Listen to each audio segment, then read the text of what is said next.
Okay, let me get things started here.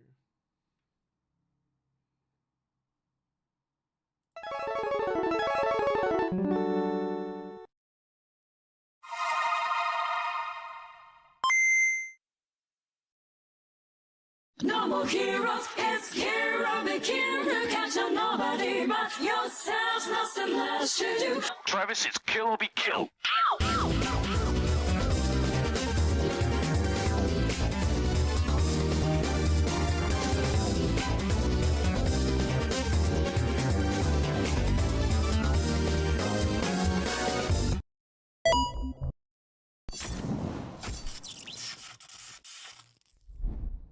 Good afternoon, everybody. Today is January 5th, Monday, start of a new week, start of a new mental health discussion. We're just going to be doing the usual, covering gaming news and just playing games later. I hope you guys have all been doing well. Hope you guys are all getting a great start to your weeks, great starts to your year. I don't have too much planned today as far as gaming news. There's been a lot happening. Ubisoft can't seem to catch a break because they keep getting hacked. RAM prices are going up and shooting through the roof, and now it's starting to potentially affect TVs, refrigerators, and tons of other things as well. Got a lot to talk about today, but I hope you guys are all doing well.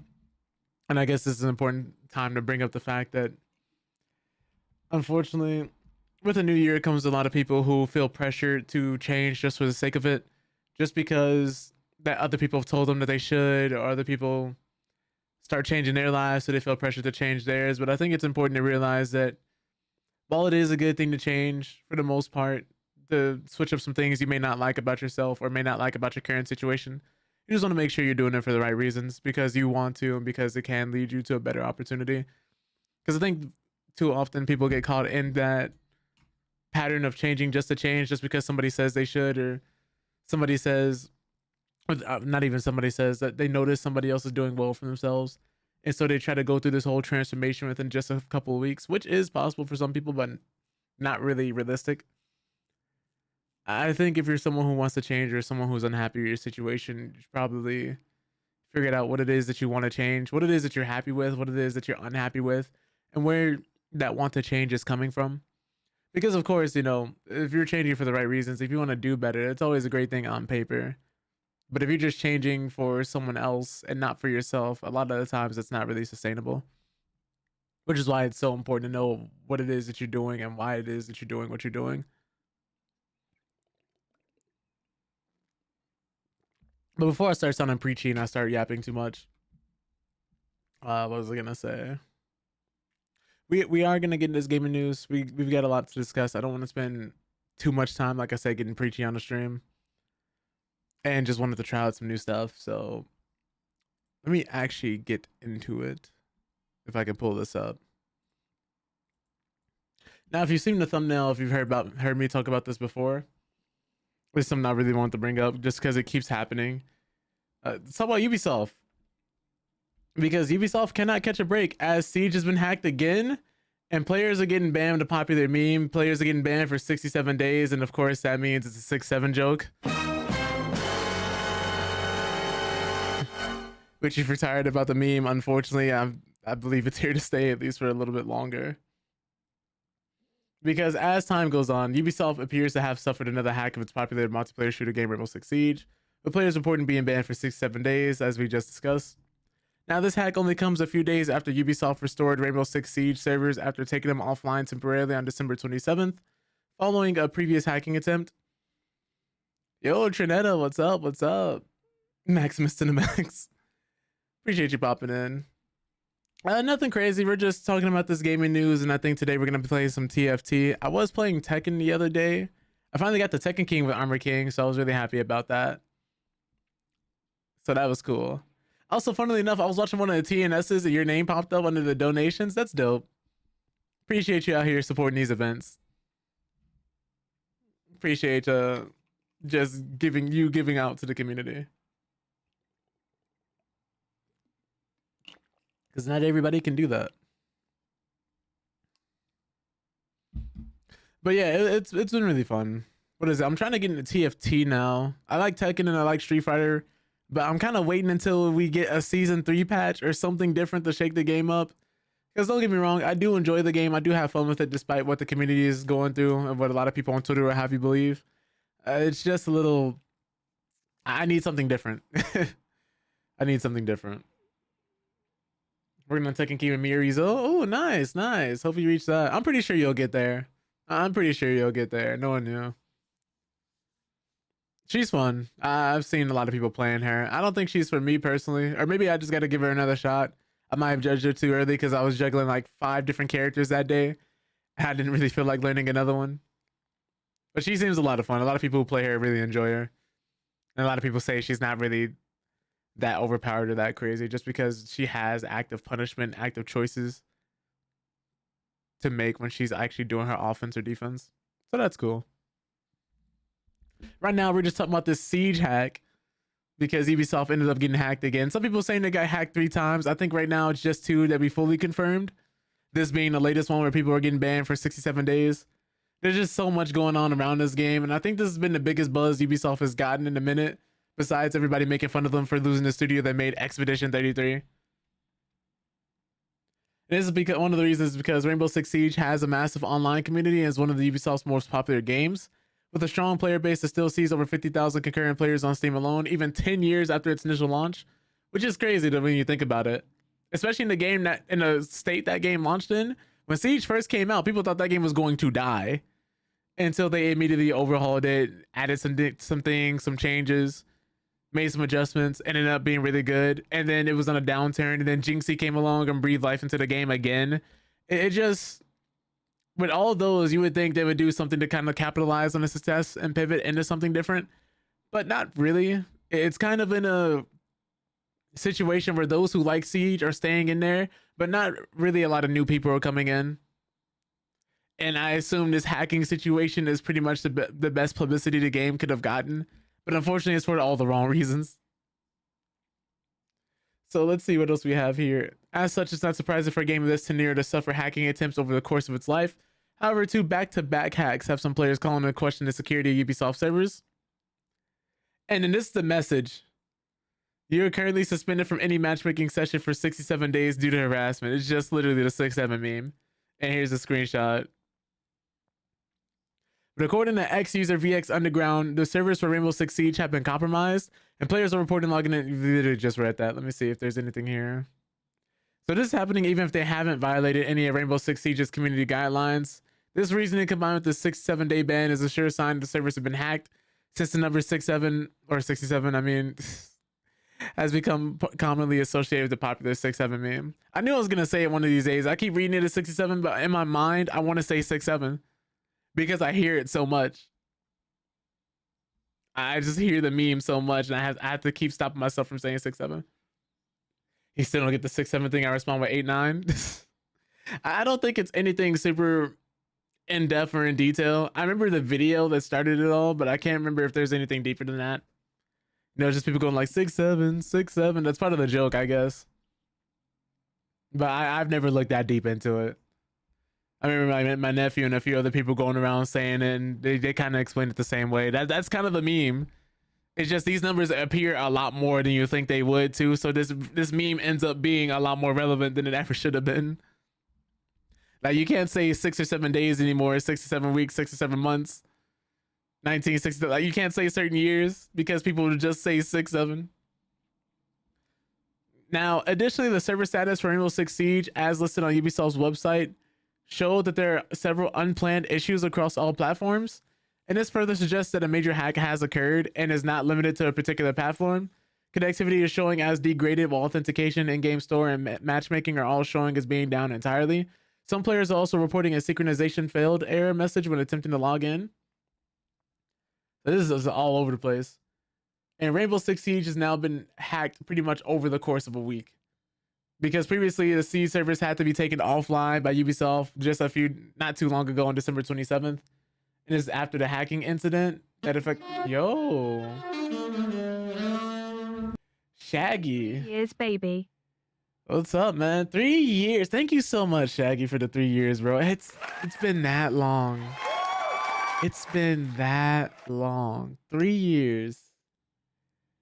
Good Lord. Thank you so much, man. That means a lot. It's kind of crazy, man. Like to think about how far everyone has come on the platform or just in general in life and how much has changed over the course of the last few years, man.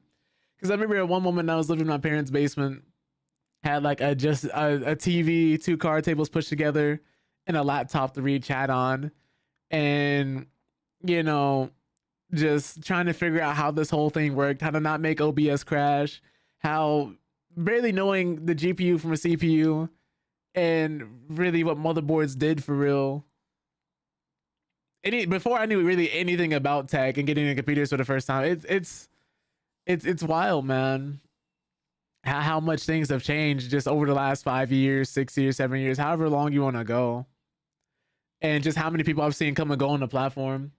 Yeah, it's been crazy, right? How long we've been doing this, and just like even if like there's no crazy super big numbers or anything stupid, it's like I'm really grateful for the people who continuously chosen to come through and hang out and spend time here, because I really do appreciate you guys just like doing that.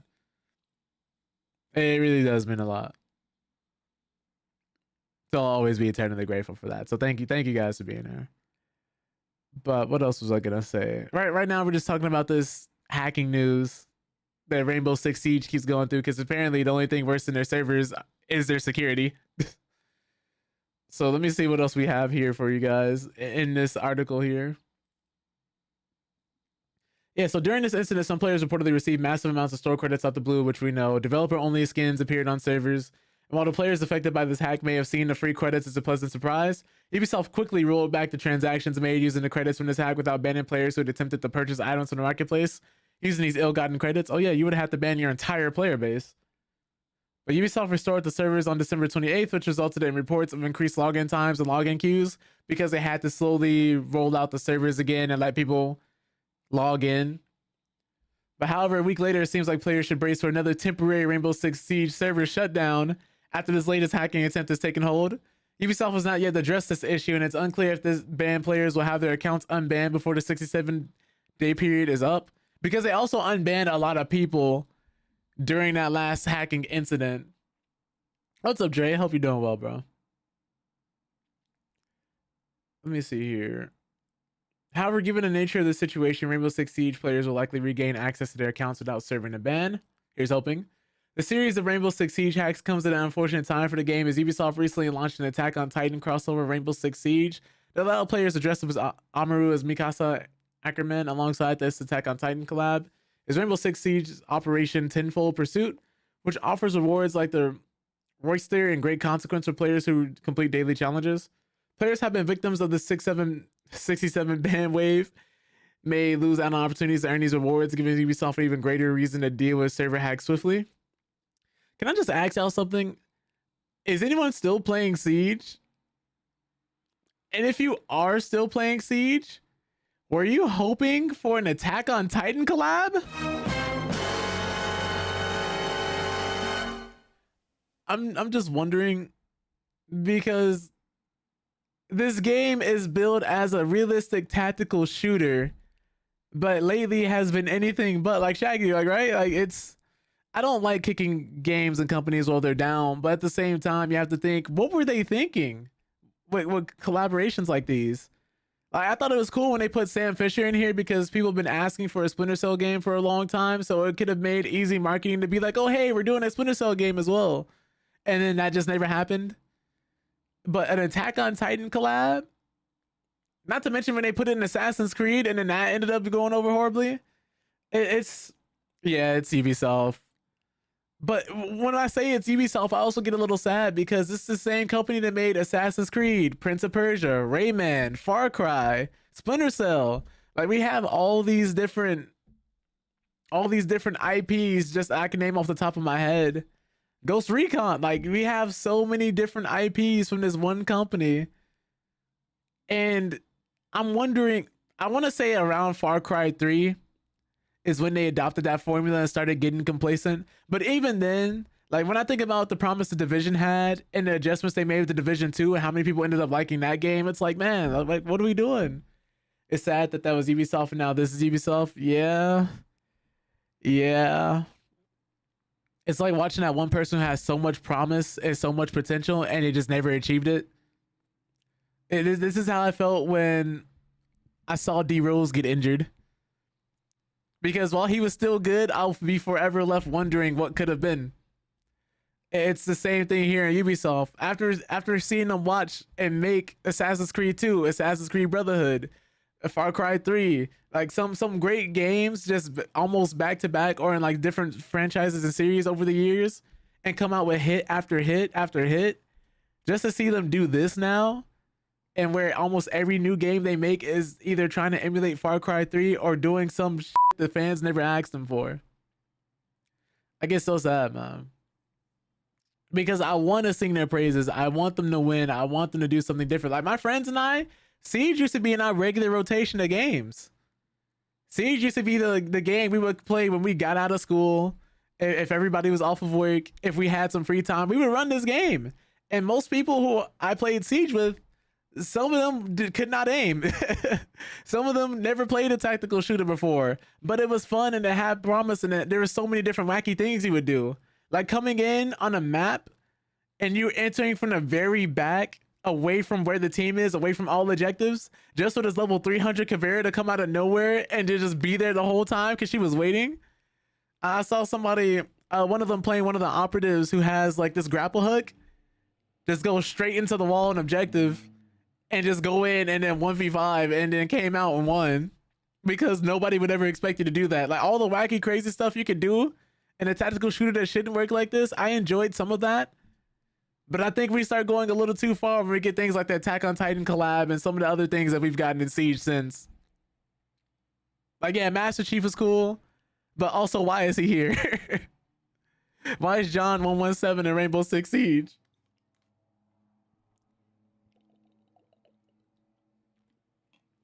Not to mention all the stuff they tried to do with crypto and other things like that. Anyways, I digress. Unfortunately, Ubisoft was in a bit of a dark period here, and unfortunately, Expedition 33 would have been the game to kind of reverse that for them. Kind of like how Street Fighter 4 was for Capcom, along with like from that dark age of fighting games, if you really didn't have anything to play around in, or what Resident Evil 7 was for them when they had that resurgence again. You know? I don't know, man. I don't know. Hopefully, we'll see them turn it around at some point. At least people are talking about the game. People say there's no such thing as bad publicity, but if there is, this would be it. This would be it. This is a reminder for those who are not playing Siege to stay away. So I hope that at some point they turn this around. Speaking of turning it around, though, I'm hoping Microsoft could do the same thing because their CEO, Satya Nadella, says it's time to stop talking about AI slop and start talking about a theory of the mind that accounts for humans being equipped with these new cognitive amplifier tools. Except AI is also making us dumber.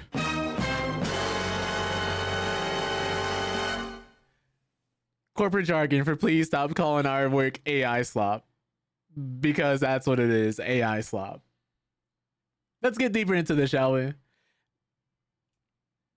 As a disclaimer, I don't like covering negative content all the time, but I try to stay as unbiased as possible when it comes to covering the different gaming news. And I try to get a mix of happy and good stuff, but unfortunately, I just wasn't able to find that this time around.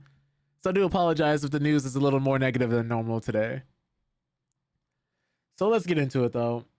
Merriam-Webster's word of the year for 2025 was slop. If you guys have been seeing it everywhere, this is one of the reasons. Like, people have been saying friend slop, AI slop, corporate slop, just indie slop. People have been throwing slop into every possible sentence. It's the word. It was the word of the year. You saw it everywhere. People using it in thumbnails, titles, headlines, articles, whatever you could see slop at, it was there. But it became a catch-all term for the machine-generated crapola, or as Merriam-Webster more oh my god, words are hard. Prosacali, and defines it: digital content of low quality that is produced usually in quantity by means of artificial intelligence. Hard to argue with the pick, as PC Gamer's Lincoln Carpenter said it was a year full of AI humiliation that started with stupid AI generated Star Wars video and then stopped until the calendar ran out. But while slop is without a doubt an appropriately defining word for 2025, Microsoft CEO Satya Nadella says it's time to stop talking about it because we need to move on to bigger and more important things, Like how they're going to be making this obscenely expensive and resource sucking mistake generator that nobody wants to actually work.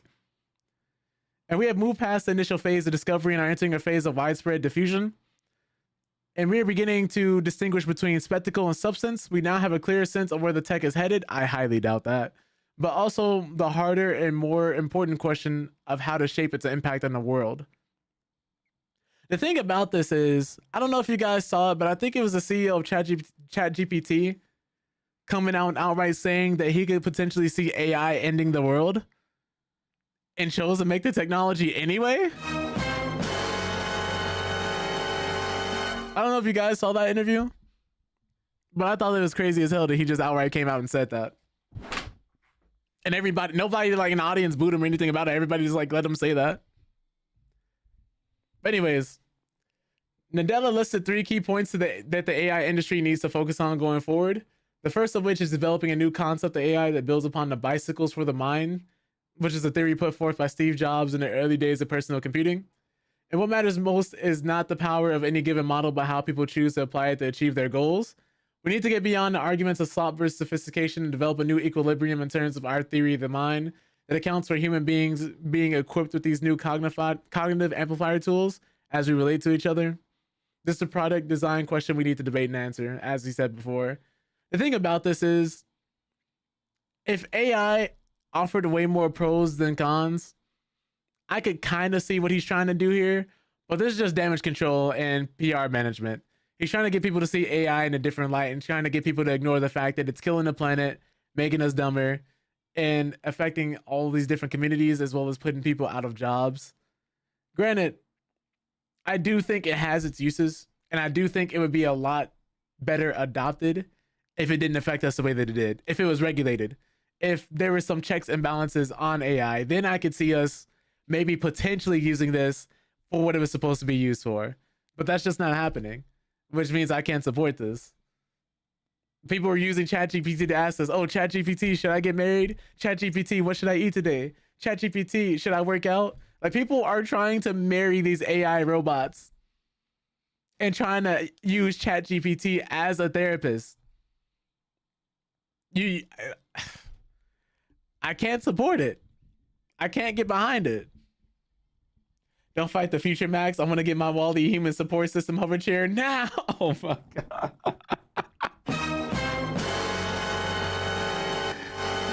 Alright, Key, that's where we're headed. We're in the Wally timeline. We just don't know it yet. What's up, Rage? Hope you're doing well. Just covering this news. We're gonna be covering more AI stuff today, unfortunately, because it affects gaming and affects our way of life and affects more things than most people are aware of. Yo, what's up, Liv? Appreciate you popping in.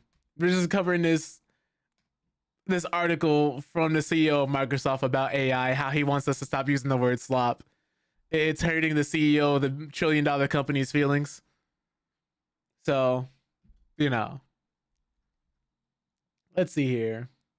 Now, the inherent assumption that AI collectively represents cognitive amplifier tools is immediately suspect. There's a reason we call AI output slop, after all. And beyond it merely not being very good, there's a growing body of research, including one paper co-authored by Microsoft, indicating that the rise of AI is making its users, well, dumber. Beyond trying to convince everyone to stop saying slop, AI companies also evolve from models to systems when it comes to deploying AI for real-world impact. And this is coming from Nadella's predictions. We are now entering a phase where we build rich scaffolds that orchestrate multiple models and agents, account for memory and entitlements, enable rich and safe tools use. And this is the engineering sophistication we must continue to build to get value out of AI in the real world, whatever that means. And finally, we need to make deliberate choices on how we diffuse this technology. Dio came to warn us about the ads. Technology in the world as a solution to challenges of the people on planet. For AI to have societal permission, it must have a real-world impact. The choices we make about where we apply our scarce energy, compute, and talent resources will matter. There's a lot of jargon and bafflegab in Nadella's post, yeah, as you might expect from a CEO who really wants to sell this stuff to someone. But what I find much more interesting is a sense that he's hedging a bit. Microsoft has sunk tens of billions of dollars into its pursuit of AI panacea and expressed outright bafflement that people don't get how awesome it all is. And the chief result of that effort is hot garbage and angry Windows users. He said, I honestly think slop is overused in referencing AI. There's some flat out amazing out there created by AI and it gets hated simply because AI made it instead of human. Slop to me is like 3 hands, 27 fingers, words on the screen, there aren't any language, stuff like that. Oh, geez, Rage, are they paying you? Oh, no, Rage. Oh, shit. Here we go again. You sound like the CEO. That's what they want. But against that less than happy backdrop and Microsoft with other AI companies still gobbling up untold mountains of money with no end game in sight, Nadella concluded his missive by saying the continued development of AI will be a messy process of discovery and deploying a very heavily freighted use of the word if. Computing throughout its history has been about empowering people and organizations to achieve more, and AI must follow the same path, he wrote. And if we do that, it can become one of the most profound waves of computing yet. This is what I hope we will collectively push in 26 and beyond. Let's hope not. It's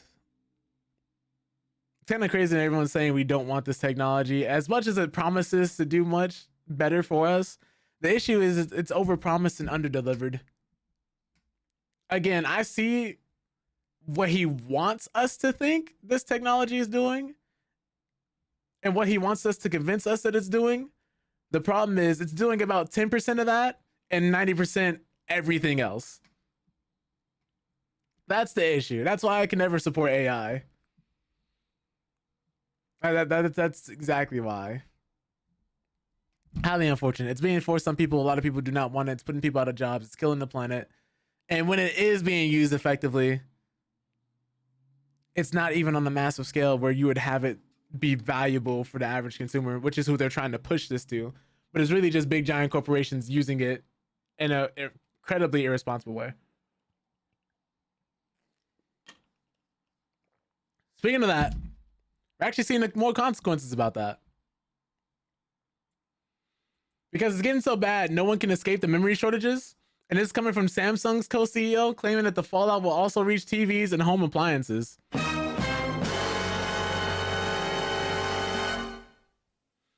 Now, he's given us a glimpse of what to expect from memory shortages moving forward, stating that no consumer industry will be immune to them. And memory shortages have become a mainstream issue in the tech industry as their severity is increasing with each passing day. Just recently, we reported on how DRAM contract prices are expected to rise by more than 50% in first quarter of 2026, which is why suppliers like Samsung and Sky Hynix aren't ready to enter into LTAs and somewhat shorter agreements. Now, in a statement by Samsung's co-CEO, TM Rowe, discussing the company's semiconductor business, he disclosed that the memory shortages are expected to put pressure on consumer offerings, yet the semiconductor division is expected to benefit. For those wondering, this is one of the reasons why the people are believing a PS6 and a new Xbox are going to be delayed and not coming out as soon as Sony and Microsoft wanted them, because it's directly correlated to the RAM shortages. And it's one of the biggest reasons why we don't have a price for the Steam machine, because nobody knows how much this RAM shortage is going to continue to affect us, but it's expected to continue throughout all of 2026 and maybe even going into 2027. So anything that uses RAM, cars, refrigerators, cell phones, monitors, TVs that are smart TVs, anything that uses RAM is getting more and more expensive. And as this situation is unprecedented, no company is immune to its impact. Adding that the crisis not only affects mobile phones, but other consumer electronics from TVs to home appliances. And he didn't even rule out raising product prices, saying some impact was inevitable from a surge in memory chip prices. But Samsung, the world's #1 TV maker, is working with partners on long-term strategies to minimize the impact. Now, when we see, did they mean Timro or TMro? I need to see if this is his actual name or if this is oh, Taemoon. Ro Taemoon. Taemoon Ro, okay. I needed to see like what the abbreviation was for. But discussing memory shortages, it's clear that the situation has become significantly more challenging for mainstream companies, particularly in managing the balance between supply and demand. We do know that both SK Hynix and Samsung are struggling to increase production capacities, and even if they do in the shorter term, all the newer additions will be allocated to the AI sector, leaving consumers in uncertainty. Now, Rose says the shortages will also impact TVs and home appliances, which is another interesting development. As of now, memory shortages are projected to last until 2027 and possibly even beyond that, considering how DRAM demand increases with each passing quarter. More importantly, big tech isn't giving up its pursuit of developing data centers and AI infrastructure, which means that as long as the AI bandwagon continues, consumers will face supply constraints across multiple segments. Anything else? No, that'd be everything. Hey. And I wish I could say this is the worst of it, but again, it's not. And all these sit behind tariffs, but don't worry about that. Yeah, right. They use tariffs and they say market conditions instead of just admitting like, oh yeah, it's because we're giving money to AI data centers. Oh man, when this bubble pops, if it does, we're going to see a lot of repercussions coming from everybody supporting it. Well, I won't say everybody because it's the big corporations. It's the CEOs, it's the tech bros, it's the people, the whales who just have this money and just throw it at things, hoping the problem goes away. The people ignoring all the different issues. That's who's at fault, not the average consumer. Even though they're desperately trying to get us to believe that's the case, when it's not. Speaking of that, let's talk about one of the biggest offenders who may be cutting their GPU production by 40% for most cards and possibly raising 5090s to be $5,000 in the future, allegedly, because none of this has been outright confirmed by Nvidia, but I wouldn't put it past them. Because now they may be re-releasing Steam's most popular GPU amid the RAM crisis, which is a GPU from years ago, which was the 3060 GPU, which on paper should be a good thing if this wasn't by the people who caused it in the first place. It's unbelievable. So graphics cards, SSDs, and other components have seen rapidly rising prices lately as RAM becomes harder and more expensive to obtain for consumers and manufacturers alike. Now, if these leaks are to be believed, Nvidia, one of the biggest players in the PC gaming space, could lessen the blow by relaunching a more affordable option. It hasn't been easy for gamers to get their hands on new high-end hardware lately, if ever at this point, as the global RAM shortage sent shockwaves across the PC parts supply chain. Some retailers recently listed RTX 5090 GPUs for $3,000 and up, with all signs pointing to even bigger increases on the way. Now, Nvidia has yet to make an official comment on the matter, but there are plenty of rumors about what is going on behind the scenes. One of the latest may offer an unexpected glimmer of hope at an otherwise trying time for PC builders. So, on January 5th, PC hardware leaker, I don't want to butcher their name, but here it is for anybody who wants to see it. I highlighted it. But they released a brief but promising claim that Nvidia will bring back the RTX 3060 in Q1 2026. Nvidia stopped making RTX 3060 GPUs in late 2024, roughly 3 years after the line came out, and the card was wildly popular both before and after its discontinuation. And while it may not deliver the kind of performance the newer 40 and 50 series GPUs do, if you can even get your hands on them, its price, which starts around $330, is welcome change for many in a sea of sky-high price tags for more recent hardware. That affordability and the use of its older, less AI-affected memory would make a re-release make sense, though. Although there's no official confirmation and they did not provide any more details. Supply, demand, tariffs from the raw materials to the production of the components and the final product. You said each point across the continuum was impacted with a price escalator resulting in the final market price of go F yourself. Yeah. This is why I say it's so important to be informed, because imagine you're someone who wanted to build a PC or maybe grab a PS5 or even an Xbox Series S or X, maybe even a Switch 2, Steam Deck, whatever it is you want to grab. And then you look at the market and you have to think to yourself, there's no way in hell I'm building this because it's costing so much money. Just the 6 of RAM alone in my GPU are worth more than some people's entire setups.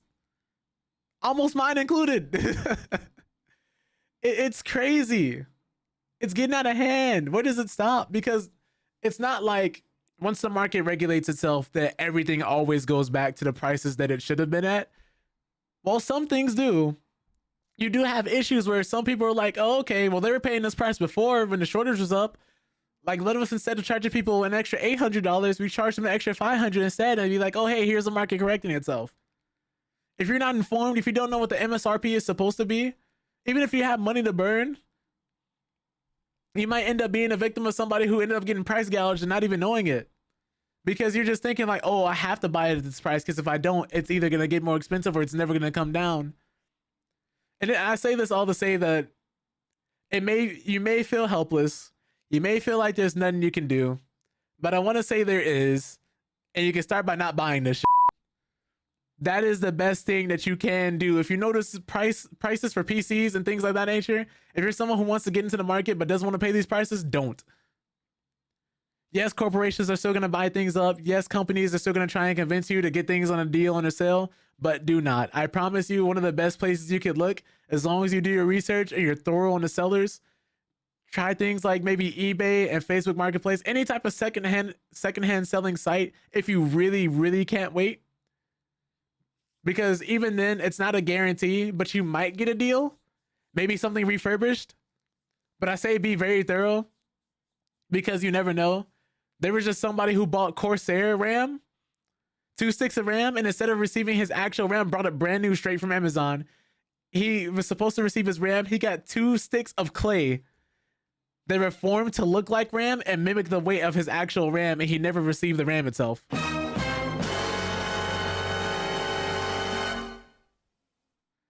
If you have the money to burn and you really need a new PC or some parts and you cannot wait, buy it in person. Buy it in person. If you're someone looking for a deal and you trust the systems and powers to actually protect your sales and your purchases, then you can buy it through one of these other sites. Make sure you vet them, make sure they're proven, make sure you look at the seller and their history to make sure they're legitimate, and do everything you can.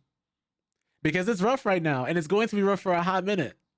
But if you're someone who's like me, you have a decent PC or you have some decent technology and you don't necessarily need something, wait.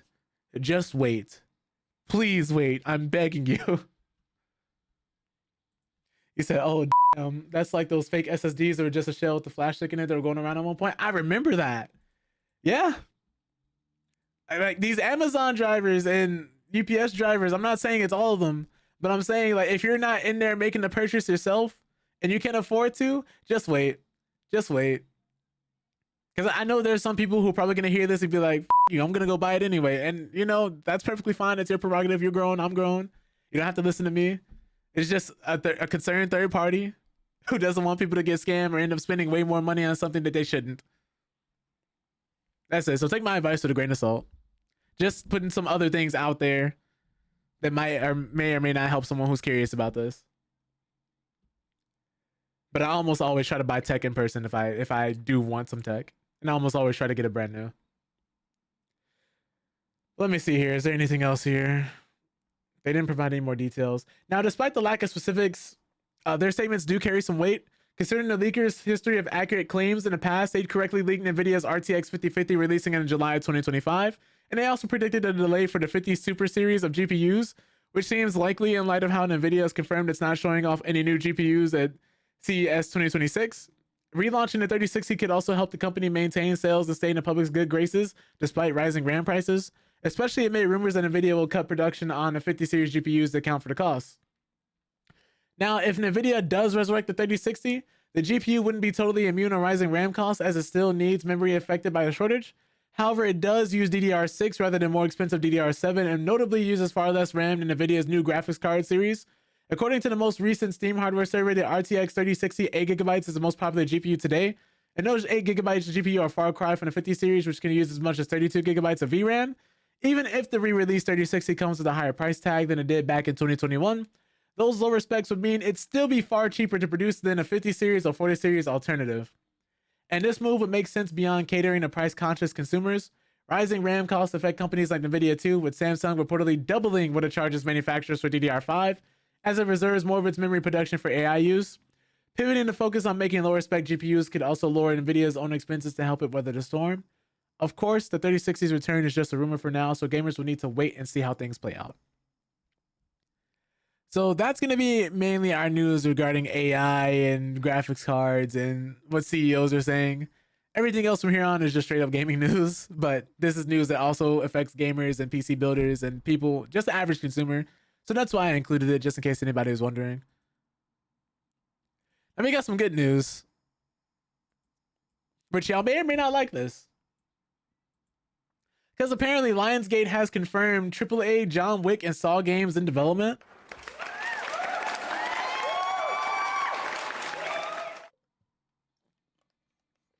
I know everybody is always constantly waiting and seeing if we were ever gonna get any more any John Wick actual games, like full license, or if we were gonna be constantly getting games that are like John Wick and kind of like our spiritual successors to the movie in game form. Because I remember you and I were talking about a range. The world is actually interesting, like with the high table and all the different assassins and different like contract killers you see in this world, and just the way everyone carries themselves. It is dope.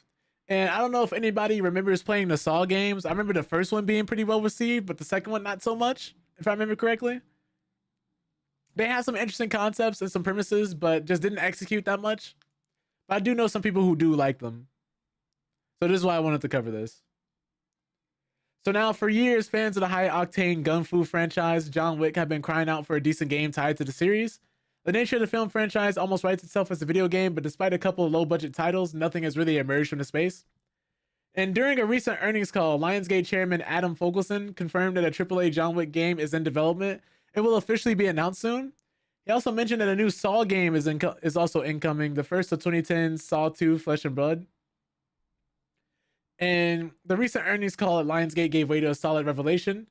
And soon we'll have an official announcement of all new John Wick game and the Saw project. Yeah, we just read that. So here's a snippet. Our AAA game opportunities and other gaming opportunities around John Wick and Saw, some of the others will be announcing soon.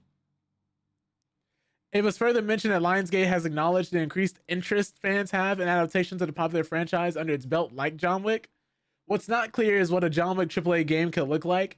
It's up in the air and fans are eagerly debating the possibilities, such as an extension of John Wick's story played out by Keanu Reeves, or a unique original story that allows players to create their own die-hard assassin character. Being frank, it's most likely the latter possibility, as this would allow developers much more creative freedom, both in terms of the story and setting. Fans then set up about pulling apart the rest of Lionsgate's lineup, surmising what other IP could be yanked into the video game world. One concept saw the Hunger Games emerge as the all-new Battle Royale game. Oh, Jesus Christ, I hope not. Or a dystopian post-apocalyptic epic of sorts. But what do you expect from a John Wick game? Let us know what you're thinking on the Inside Gamer server. I think we would love a John Wick game. I just don't know if Lionsgate has ever tried their hands at making games before or publishing any. But I would love to see a John Wick game, like an official licensed John Wick game. Especially with the budget and time taken to care for the title. We'll love that. Saw, I'm kind of on the fence about it because I love horror movies and I love Saw. But I'm not entirely sure how it would translate since the last two. Or if they would be any better, if they would just be more of the same since we've kind of seen it already. We've kind of been there, done that. Would it be a sequel or would it be a reboot for the franchise or what? Because you could kind of just churn those out. So I'm interested. I'm definitely interested. Let's see what else I have for y'all though. All right, got a few more articles to get through. Let's talk about Splitgate, which has unfortunately fumbled the bag again. And unfortunately, it's failed to secure any traction following the rebrand. I did play this new version of Splitgate Arena Reloaded. For those who don't know, Splitgate 2 came out, and this is after one of the co-CEOs came on stage during their time and said they were going to make FPSs great again because he was wearing a hat that said make FPSs great again, then proceeded to talk all of his peers, and then proceeded to unveil a battle royale and some other features coming to the game, as well as factions and different. It was a mess. It was a mess.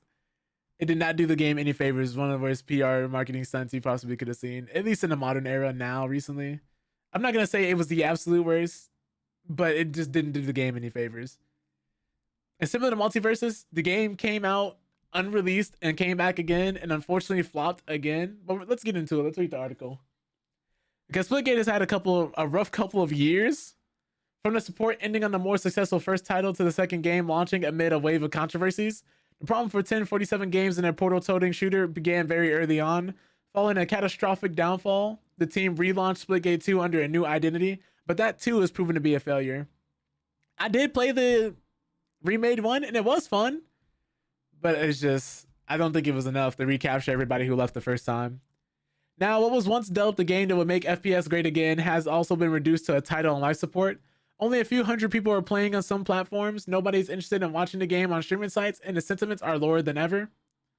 And on December 17th, 1047 Games released Splitgate Arena Reloaded, which is a rebrand of Splitgate 2, which was initially released in June to a disappointing reception and several damning scandals. In July, Splitgate 2 was pulled back to beta as player counts imploded. The game's creator-backed marketing campaign was criticized, insanely expensive microtransactions surfaced, and 2 rounds of layoffs were held in just 6 weeks. And if I remember correctly, one of the actual, lead developers of the game didn't know how expensive the microtransactions were and had no idea they were priced as what they were, which, to what I hear, isn't super uncommon. But when that ends up being the narrative built around the game, it didn't do them any favors. Following a series of tests, 1047 Games revealed that Splitgate 2 would be overhauled with a fresh identity, becoming known as Splitgate Arena Reloaded. The relaunch of the game pulled in a few thousand players at best on some platforms, but any traction that was secured has already dissipated. And it's impossible to know how well the game is doing on console platforms, but we can extrapolate based on the data we do have. And on Steam, Splitgate Arena Reloaded hit 2,297 players on December 17th when a rebrand hit. And at the time of publishing now, only 390 players are exploring Splitgate Arena Reloaded on Steam. And it's only got an 887 hour, 24-hour peak. Good Lord.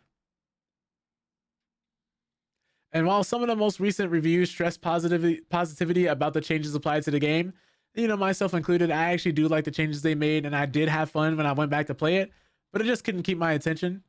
The underlying concept is one of too little too late. That's what it feels like. And additionally, the game boasted a viewer count of just 134 users on Twitch at the time of writing, and that's a mighty come down from an all-time high of 138,110 viewers. Put simply, no one is interested in watching or playing Splitgate Arena Reloaded. Unfortunately, with how much competition is out right now as far as shooters go, you have Black Ops 7, which even though people are fully happy with Black Ops 7, you do have a dedicated community of people still playing it and still having fun with it. You have Battlefield 6, you have Arc Raiders, you still have Fortnite up there, you still have so many different Valorant, Counter-Strike. Again, these are different artists. I'm sorry, artists, I meant audiences. These are different audiences. I can't speak today, but it is competition nonetheless because you're competing with time. Everybody doesn't have the time to give to a game, so you need to hook people from the start and hook people from the jump, because first impressions are everything now more than ever due to so many games coming out every day. We had more than 19,000 games come out last year, and that was just on Steam alone. So if you don't nail it the first time and your audience have that bad taste in their mouth, a lot of them are not going to come back. And they're not going to revisit your game, which is why it was so important for them to get it right the first time.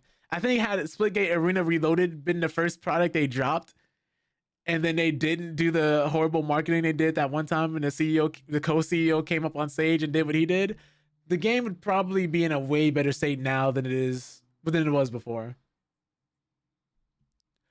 But it's just truly unfortunate because you never want to see this happen. This game had potential. The first Splitgate was one of my favorite arena shooters in the modern era,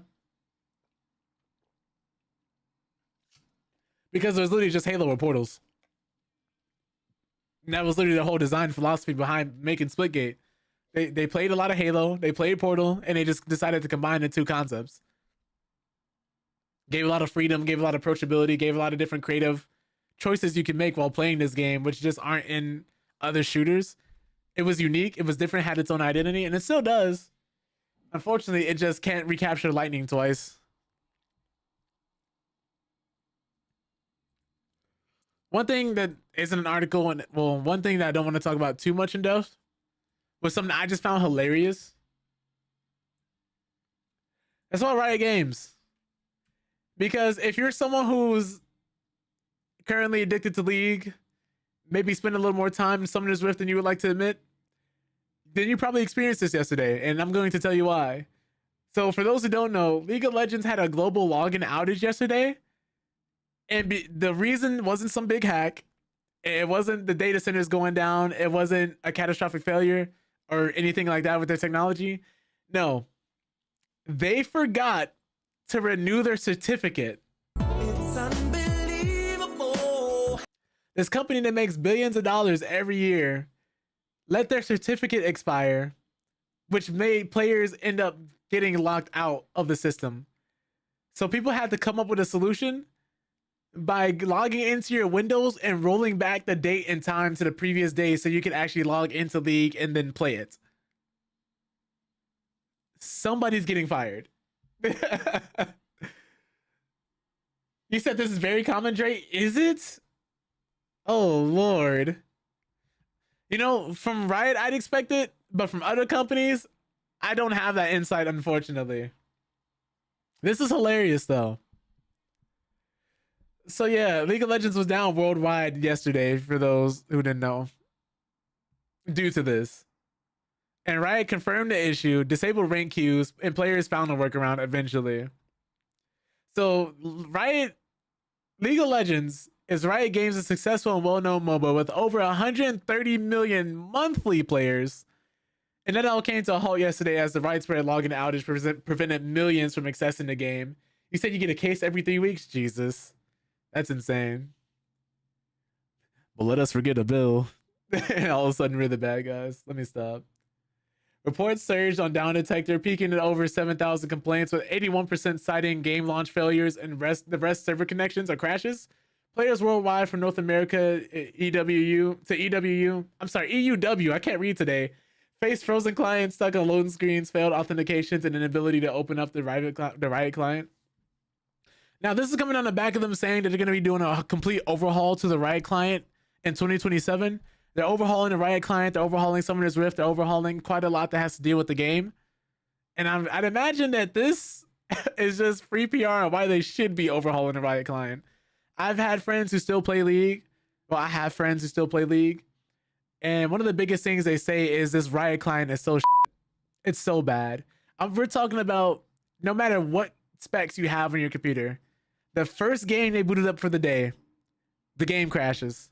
And not only does the game crash, but they have to restart the computer. Not only do they have to, like, some people ended up having the game crash. Some people boot up the game, it's a black screen. Myself included. I've had this issue before where I booted up like Teamfight Tactics before. This is about like a few months ago when I was playing it consistently. This issue was happening consistently then. I think it's since been fixed, but I don't know for sure. Where I would boot up the game, and my first game of the day, no matter what, I would have a black screen. And every time I either had to restart the game, if that didn't work, I had to restart my computer. People disconnecting mid-match. People's game shutting down mid-match. People sharing their screen in Discord and their game crashing. And then their computer crashing. So much of this game is built on spaghetti code, which is why they have to go through and overhaul the client like this. We're talking about if you were to activate a certain skill on a character, they would use invisible Teemos. For those who don't know this character, what I'm referring to, Satan, one of Satan's strongest soldiers, this little guy right here, Teemo, they would have to make his character model invisible and have him placed all throughout the map so certain characters' abilities could trigger properly. That is how badly this game is coded. There are bugs in this game that have been in the game since 2011 that they still not have addressed. Which is why I was this is just to paint the picture, showing you guys how we are in an environment where this could happen. To show that even though this company makes so much money, they still for some reason cannot get it together. But Dre, that is still so surprising to me. I was not aware that this is such a recurring issue and a common issue. But throughout all this chaos, all the failed authentications, all the frozen and stuck loading screens, Riot finally acknowledged the chaos in an official tweet saying we're aware of an issue that's impacting games and preventing some players from logging in. Rank queues are temporarily disabled while we work on a fix. Thanks for your patience. And despite this, the company's status page showed no recent issues or events to report, drawing further ire from the community. The outage, which began midday and persisted for over 4 hours in some regions, also affected teamfight tactics for many users. Because for those who don't know, that's a game mode that you have to boot up the main Riot client in League of Legends to even play the separate game mode. People have been asking them for years to separate the two, and they won't. And it's the official tweet for anybody who wants to see it. But community sleuthing quickly uncovered the culprit, an expired SSL client certificate on Riot's end. As certificates have validity dates for security, the lapse triggered validation failures post January 4th rollover. Data miners and tech-savvy players, including content creator Van DeReal, confirmed the issue through the client debugging. A popular workaround emerged. Manually setting your computer's date back to January 3rd allows the client to authenticate before noticing the expiration. Steps include disabling automatic date and time, reverting to yesterday, launching the game, and then resetting to the current. Users warned it's temporary and not fully secure, as Riot pushed updates potentially breaking it even further. Players had to pull a zillion trick out to get in the game, which is somebody who works with time and shifting time, for those that don't know, rewinding time. And here's the video. Here's the video for those who need to see it.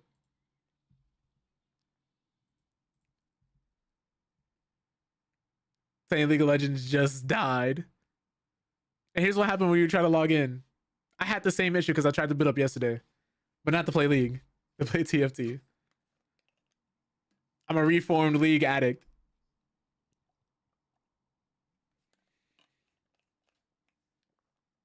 I didn't even get this far.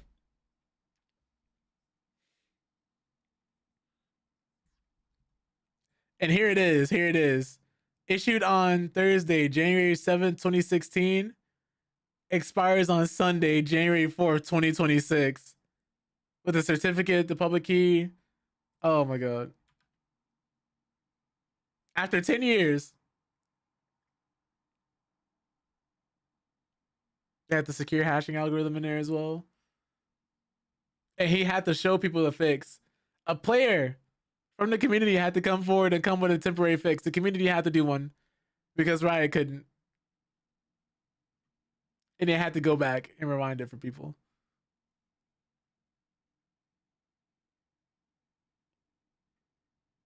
Just to play League.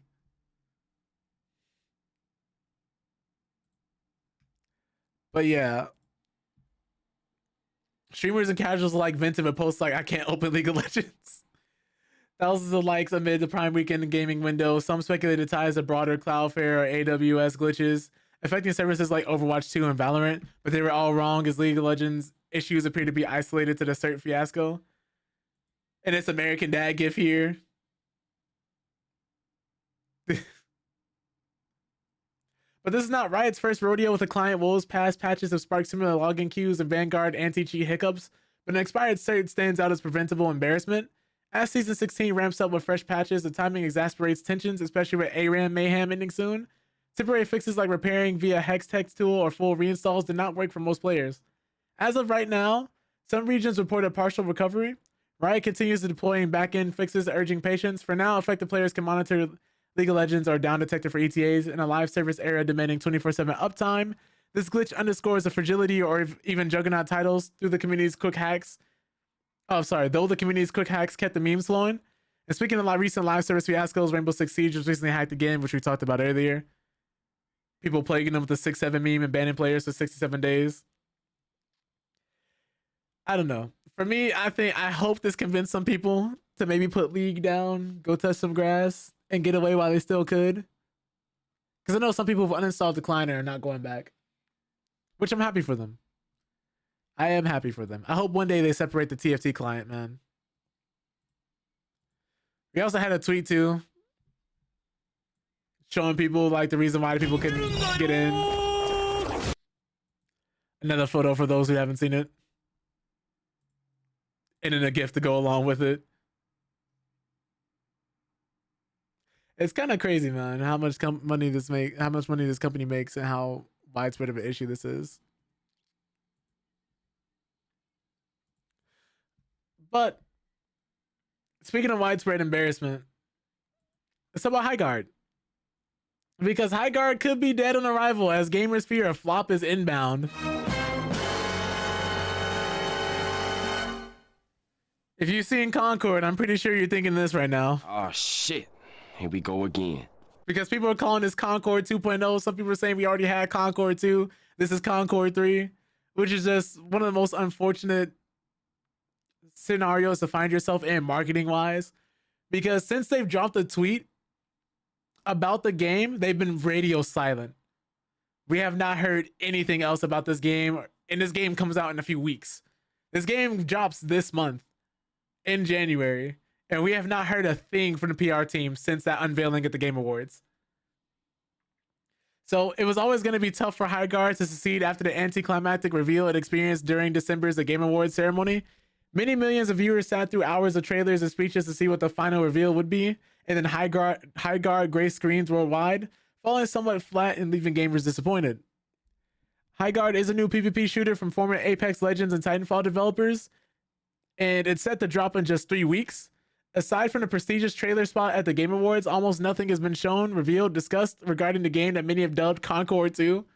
Is High Guard going to be dead on arrival? The consensus isn't looking good. And High Guard took up the most anticipated trailer spot at the Game Awards, but it might have blown back on Wildlight, the game's developer. It has already been labeled DOA by many owing to the almost complete lack of marketing, a slew of negative first impressions, and a mishandled reveal that didn't inspire much confidence. It was unexpected, but ultimately it's just another live service hero shooter that was quickly compared to titles like Valorant, Overwatch, and yes, Concord. The ill-fated PlayStation shooter was so bad it killed an entire studio. Many were left bewildered by the cacophonic trailer that didn't explain much. It was a visual showcase revealing players scooting across maps on the backs of horses and bears while wielding swords, magic, and assault rifles, all in a bid to resolve classic first-person shooter arena modes set in destructible maps. There's so much going on there, it's unreal. And that's one of the first failures of High Guard. It's trying to be so unique while also taking inspiration from many other games that it has spawned with a twisted, hard-to-place identity that gets lost in the complexity of it all. Yeah, because on paper it sounds cool, but then you see it in practice, it's just like, it feels like we've seen this before. But the hero shooter, and it comes off as a little too generic. At least from first glance. It is free. I'm keeping an open mind. I'll try it when it drops. Who knows? Maybe this could flip. But the hero shooter live service FPS space is overcrowded and bursting at the seams of recent failures. Players are arguably fatigued by now, and High Guard's reveal just failed to convince them that it brings anything new to the table, despite Jeff Keighley's attempt to hype the game up with the Game Awards. Right now, the most glaring red flag is this radio silence and lack of marketing for High Guard. It's coming out in just 3 weeks. It has no major marketing beats, no influencer previews or campaigns lined up, and absolutely no social media momentum. I will say this. The worst thing for your game, even if people are bashing it, if people aren't going to say good things, the worst thing for your game is no one caring. Complete apathy. Complete disinterest, lack of any awareness towards your game at all. Because even if you didn't like Concord, you still saw Concord pretty much everywhere. At the time, at least, before the studio shut down, before the game shut down. Hell, people tried to bring it back. People are not talking about High Guard.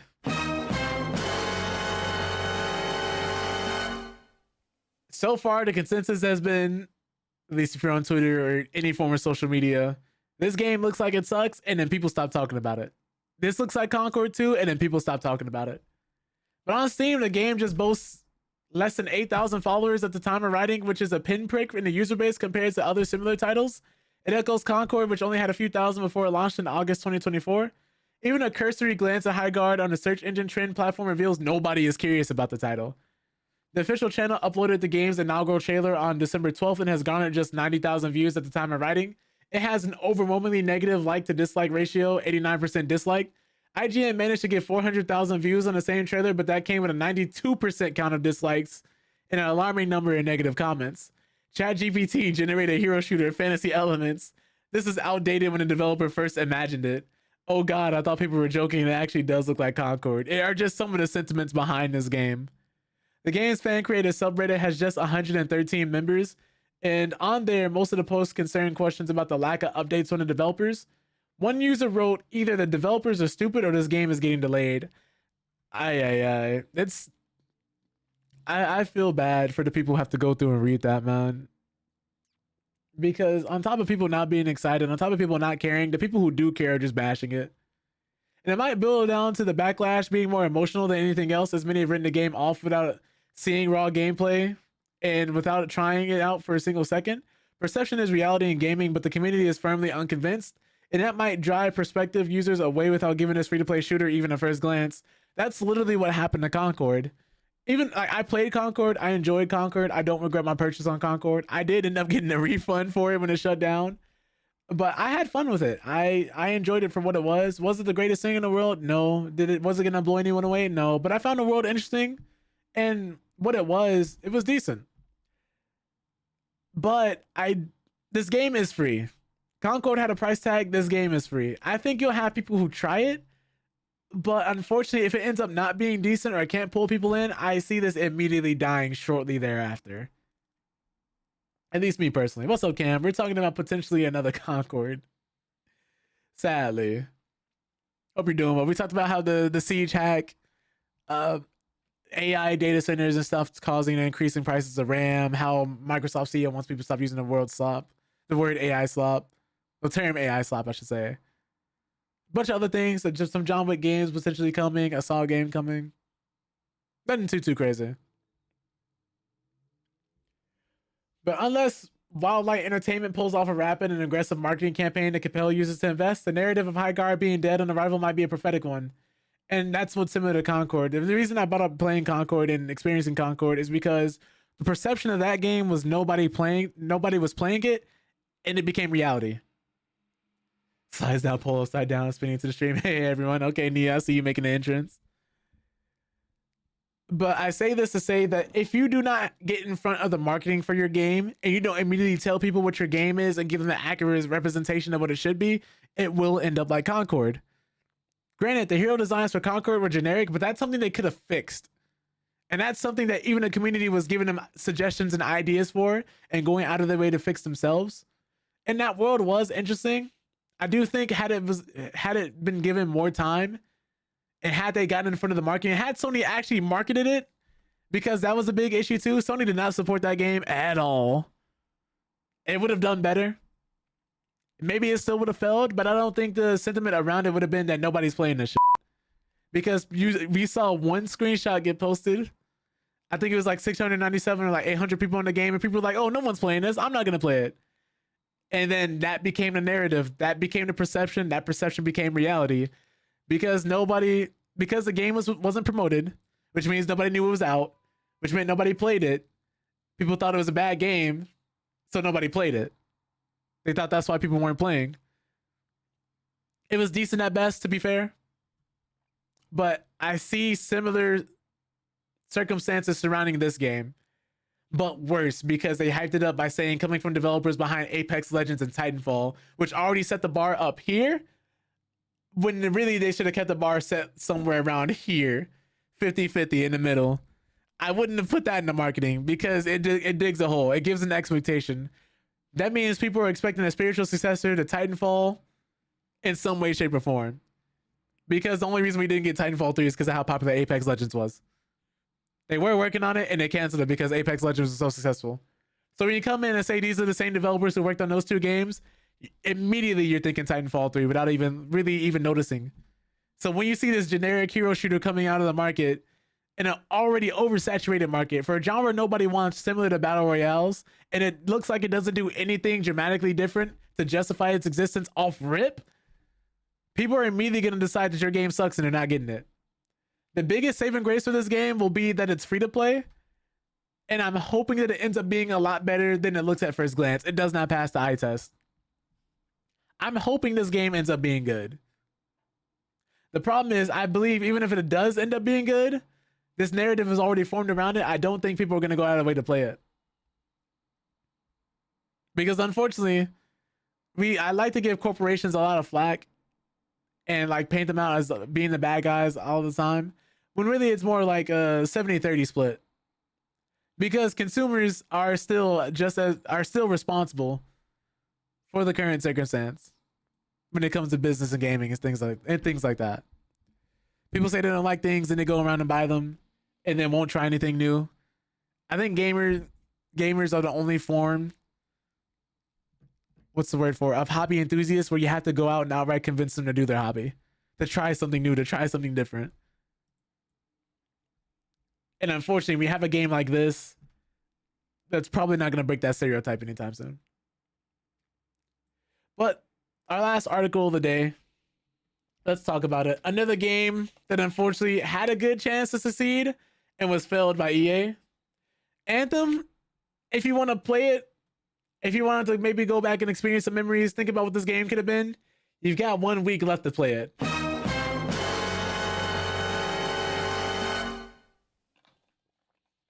This is a game that deserved the world, and it was failed. It could have been so good. It had so much promise potential. And now you've got less than 1 week to play it because the servers are being sunsetted. And since this is almost pretty much an online only game, you'll have no other way to actually play it, even if you do own it. Granted, there's some people trying to play now that can't get in the servers. But now there's plenty of argument to be had when and where BioWare, the erstwhile king of RPGs, began its fall from grace. But I don't think you can dispute the point it hit rock bottom. The 2019 release of Anthem, a live service co-op looter shooter that had little in common with the games that once made the studio great. The game got a poor reception, including from us. Steven Messner scored the game 55% in his Anthem review and called it deeply flawed and frequently frustrating, though very pretty indeed. BioWare pledged to reinvent the game around a year after release until another year later in 2021, when EA executives said actually hold that thought and canceled development entirely. Despite all that, the game servers have been up and running for all that time. The world's slim supply of Anthem heads have been able to get their fill for years, but it's all about to come to an end. Anthem servers are set to finally judder to a halt on January 12th, 2026, putting an end to any way to play the game. That's 7 days from now if you've still not wrapped your head around what year it is, which, hey, the same. BioWare had its fair shares of controversies. Plenty of folks disliked the endings from Mass Effect 3 in 2012. Dragon Age 2 earned a lot of scorn. A year earlier, Mass Effect Andromeda was a bug-ridden mess of a game that turned out to be not that good even once the glitches were ironed out. But for my money, Anthem was a nadir, the mortal wound that had onlookers grimacing and wondering if a once-beloved studio wasn't heading for a bleak and quiet end. It felt like the culmination of EA's philosophy that BioWare, in the words of studio vet David Geider, didn't have to try and appeal to its traditional fans because they turned out for whatever it put out. You had to worry about the people who weren't already RPG fans, which was the audience we actually wanted, which was much larger. Well, if the ignoble old yellow ring of Anthem on January 12th doesn't put pay to that philosophy, I suppose nothing will. For its part, BioWare has put out 2 games since development on Anthem officially ended: Mass Effect Legendary Edition and Dragon Age The Veilguard. The remaster of 3 classic Mass Effects went over well. The new Dragon Age, though, got a more tepid response. Yeah, if you're a Dragon Age fan, that was not a Dragon Age game you were looking forward to, unfortunately. If you didn't play Dragon Age before, you probably had fun. But if you were knee-deep in a Dragon Age, it wasn't what you were looking for. But I'm going to go ahead and say it all rides on how the next Mass Effect game goes down and whether Anthem's end is seen as part of BioWare's ignominious conclusion or the start of a new chapter. Forgive me, but I can't say I'm optimistic. Yeah, I think the biggest project they're working on now is this new Mass Effect game. And if that doesn't go well, I'm not sure where they're going to end up after that and afterwards. That all being said, though, that's going to do it for our gaming news today. I hope you guys came away with a little more insight, a little more knowledgeable about what's going on in space currently. My apologies I didn't have more positive news, but that's unfortunately the news we have. I forgot no one redeemed first. That scared me. Okay, let's see here. I'm gonna boot up some Teamfight Tactics, which I don't know. I don't think I've ever played this on stream. Well, no, I've played it on stream before, but it's been, I think, a few years since I last streamed Teamfight Tactics, for those who don't know what that is.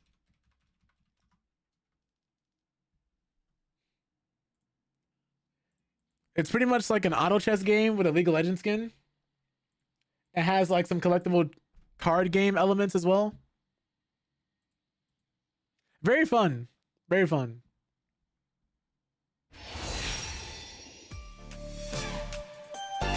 Oh my god, I hate the music. I gotta get it out of my ears.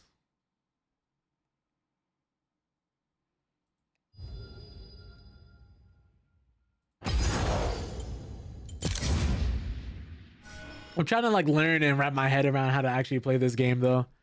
Because I do find it fun. But man, there's so much to learn, so much to do. So we're gonna see how it goes. Oh, match round immediately.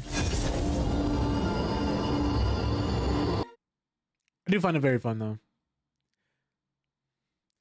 It's crazy to me because it seems like with all these different companies, with Ubisoft, EA, BioWare, there's so much happening. Which nice car. What's up, Blade? Perfect. I do wonder what it looks like if there's just a big vacuum left. What happens if Ubisoft finally goes under? What happens if BioWare, gets taken into the backyard by EA and taken out? Like, what are we gonna do? I'm living decently. Hope you're doing the same, man. Just you know, Monday, starting off the week, trying to have a good time. Okay, you have a Mundo.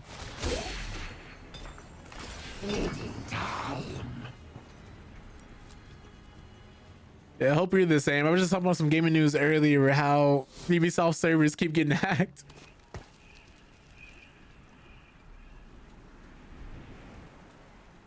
It's 2 from Zon, but Zon requires 3, so I'll keep that for now. Maybe I'll take Kog'Maw and Caitlyn and then get rid of the Milio. What does Ixtal do? But yeah, for anybody who doesn't know what this game is, just to explain what it is and what it is that you're looking at. Like I said before, Teamfight Tactics has been like an auto battler where you're taking all the characters and champions from League of Legends and you're basically pitting them on a board against each other. And you're constantly doing all these different arrangements for characters to try and put them in the best possible position for them to succeed and do the most damage. And you go and they just kind of automatically fight on the board.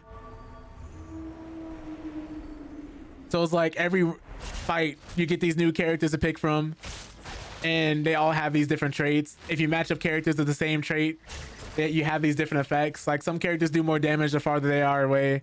Some characters take less damage if you have more of them on the board. Oh, Onyx Spark. But I'm still learning the game myself, so if anybody's really good at this game, I do apologize for the gameplay you're about to see. I think I'll get steadfast heart and put it on Mundo. Who needs a beat down? I much prefer this to desk duty. These are my 3 frontliners. I don't imagine I'm gonna go Cho'Gath.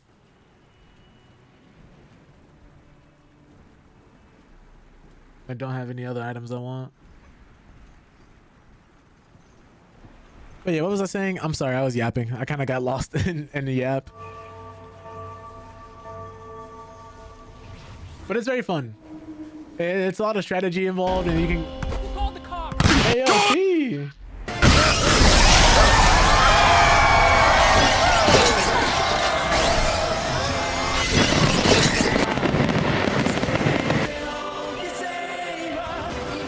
Yo.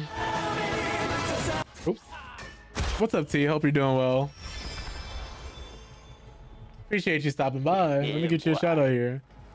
It's Echo with a Void Staff and he's level 1 and he did all that? Jesus. But yeah, if y'all haven't checked out T, I highly recommend that you do. They're cool people. Always doing something crazy on stream. Really, what's the word for it? High energy. Highly interactive. Really cool to see. Most people are going level 4, huh? Be up there. Since we have Mundo, I want to increase the healing and shielding. But for those who don't know, I'm Maximum Obesity. I talk a lot about mental health. I discuss gaming news and tons of other things on the stream. Anime, comic books, different types of music. Right now we're playing Teamfight Tactics, or TFT for short. Really fun auto battler. If you ever play like Hearthstone Battlegrounds or Dota Auto Chess, it's made in that same vein. Getting myself in the front seat as it needs to be. I appreciate that. Oh Jesus, we are not having a good start here. We gotta get some items though. You love Battlegrounds? Yeah, I remember trying it because I was looking for a TFT replacement, because for a hot minute I uninstalled the Riot client and I was like, I don't want to play anything again because I kept having too many issues. Let's investigate. They'll never know what hit them. Is there anything else I can get here? I wanted the Kog'Maw again as well. Trying to see if I can 2-star anybody here.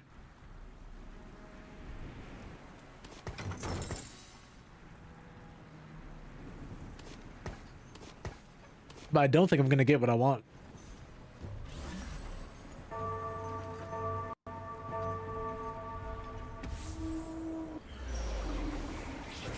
Unfortunately.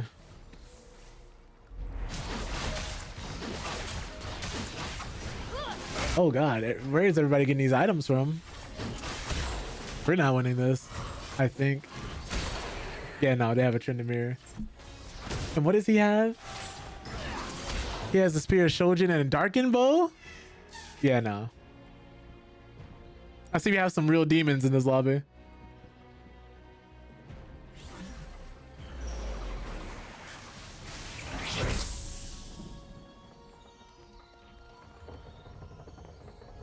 Sheesh, I'm not even sure what to get here. Definitely wanted that though. I'll take the second Mundo. No, I meant to grab Mundo, not Nautilus. And this might be better for us anyway. Maybe, maybe not. Should have possibly taken the sword though. Oh, we're figuring it out. We are figuring it out.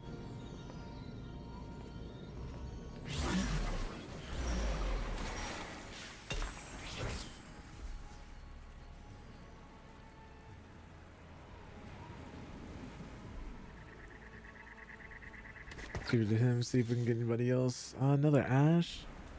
They really want me to take this Cho'Gath, so I think we might as well.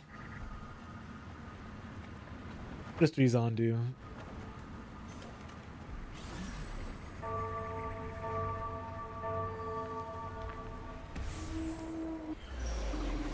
If we can survive these combats and stay in, I think we'll be all right. Oh, these guys are level 5 already. Everybody else is. Oh no, everybody else is 5. That's another thing too. If anybody's wondering like why I'm constantly panning out and looking at different characters, I'm trying to figure out what's the word for it. When to level up and when to buy certain things. It's a lot of things to juggle. When you're first learning the game. We'll put her behind those two. Maybe you both over here. I think we're gonna have to use this item though. I'll wait until one more player combat, lose it, and then get some items, then we'll start upgrading people. I let my hands do the talking. And every time you get certain copies about a champion, they go up a star, which basically makes them stronger. They level up and they upgrade.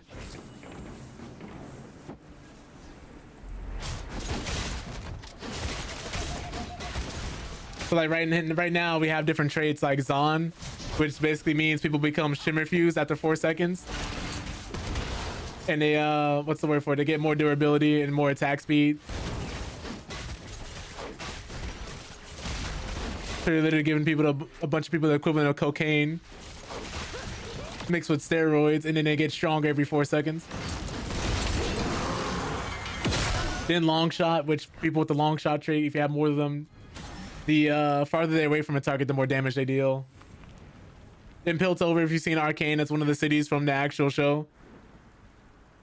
And you get these different inventions, like over here, which I have it set to people get more shielding and more health. So the goal is to like try and stack up all these different traits and abilities. Exterminate. Exterminate. So they end up giving you the best result possible. That vibe. Let's keep the chaos to a minimum, shall we? High five, cupcake. And they still do say things like that as well. They all have their different voice lines.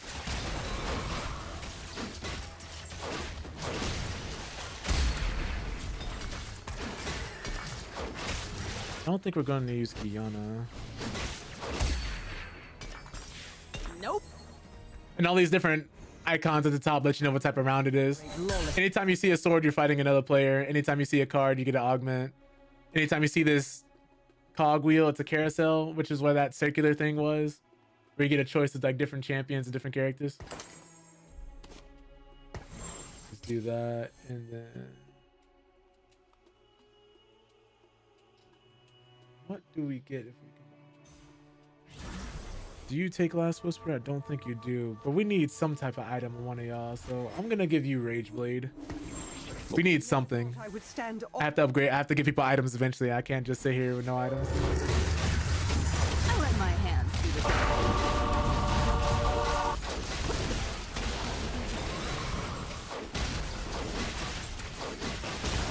Oh God.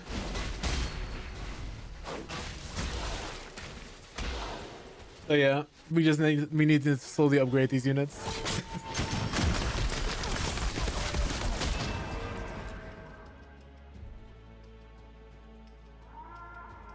It is a mix of luck. It is a mix of like RNG as well, which is why it's really important to know what you're doing. But unfortunately, I have no idea what I'm doing.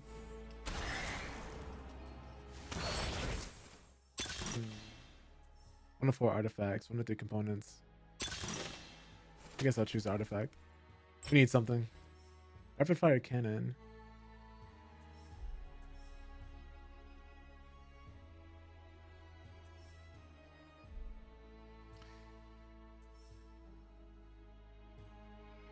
I want to put this on Mundo so bad, but I also need something for the back. Yeah, let's see. I want to try this. I want to see how this works with him.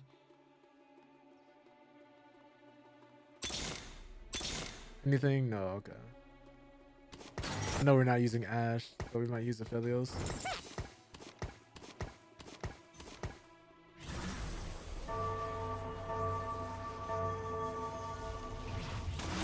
Maybe Cho'Gath will be my next character. Oh, level 6? Or maybe a spot of 6 and 7, Jesus, okay. Maybe, I believe.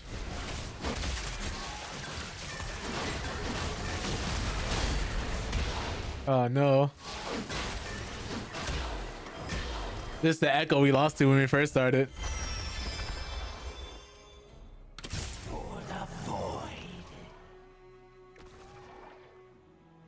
But these are pretty much how like crazy the battles can get. A bunch of different effects will trigger. People will ult every time like this little blue bar fills underneath the health bar, the mana.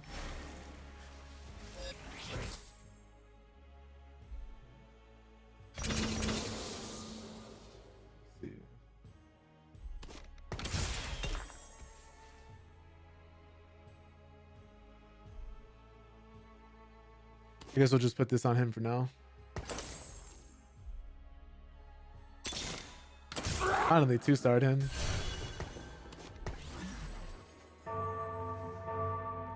Take Jinx. Never replace me. Did T get a shout out? Yeah. T got a shout out, but it didn't play any clips, which is really weird.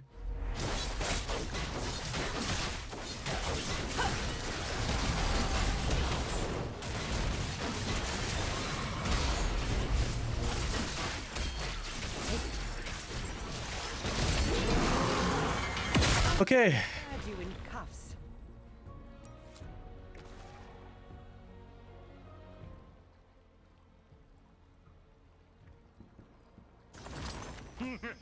Oh, we unlock Singe. Nice. You also unlock different characters in this set. Each set is a different thing. So like think of each set as a new season. Ooh. I need a sword. I need to put Infinity Edge on somebody. By somebody, I mean Caitlyn. So like, typically here, you're supposed to look at each item each champion has, and you're not necessarily worried about grabbing a champion, but worried about grabbing the item they carry. Because you want to build items and put them on your characters to make them stronger and more powerful. So either they do more damage, take more damage, or have like these different crazy effects.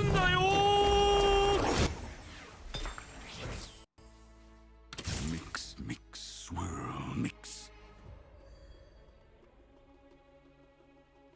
So yeah, I'm gonna put you here. Actually, no, because we don't get anything else from Spawn, so we're gonna leave you there.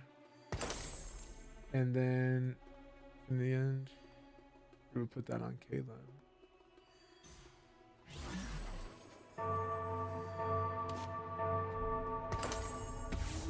Oops.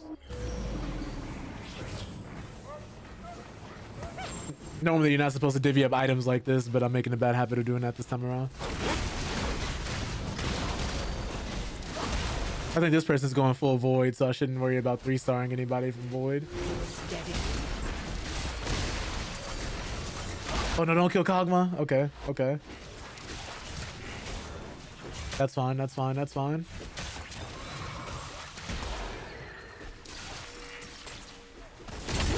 Thank goodness, I thought she was never gonna take the shot. I thought she was not gonna take that shot in time. You changed more. Alright, so we get rid of you. Get rid of this version of you. I'll let my Play hands you. do the talking. 5 XP. Get rid of you.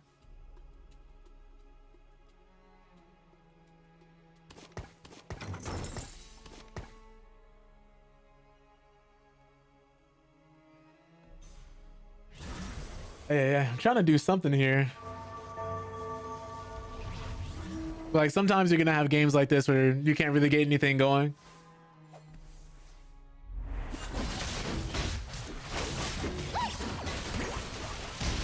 And some items, even though you don't see them in the recommended feed here, like you can mouse over your character to see what items typically work on them. Sometimes you can grab other items and they'll work even better, but you just have to really know what you're doing.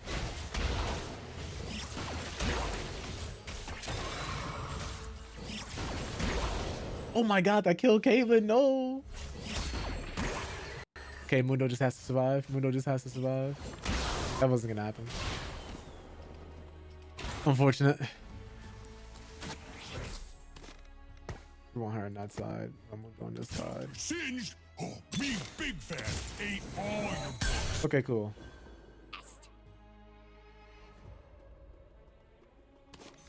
All right, so then we're gonna do you and then put you up here. And then we put Rage Blade on Jinx.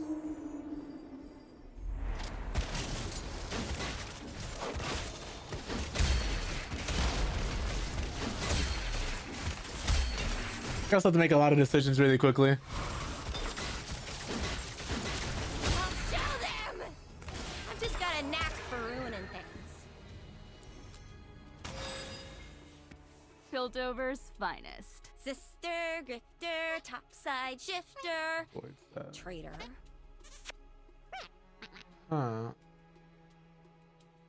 Actually, that's what I want. We need you to have Spirit Visage. That fast heart, and then Gargoyle Plate. Pathetic Hydra, I don't want to run.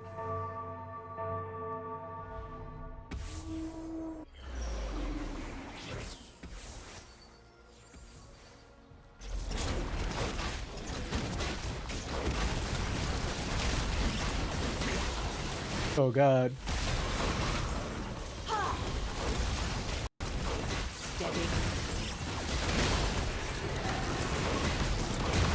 For level 7, okay. Yeah, Mundo's really tanky now. And the Shimmer is really helping us. We should have lost that. We should have lost that, but a few differently placed items helped us out a lot there.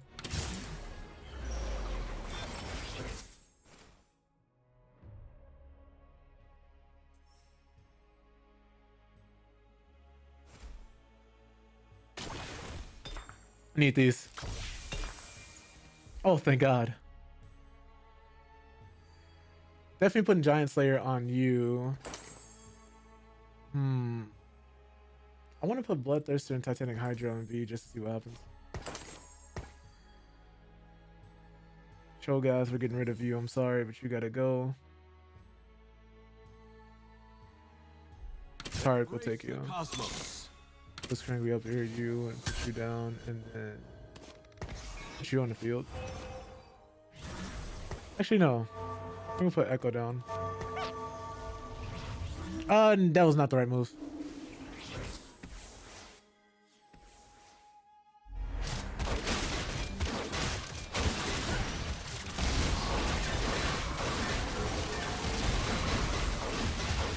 Is he the reason why I haven't been able to 3-star Mundo yet?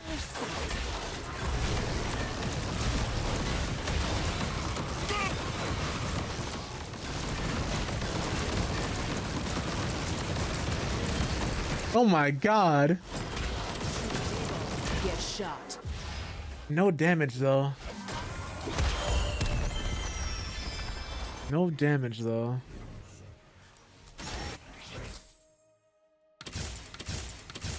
You're replacing him.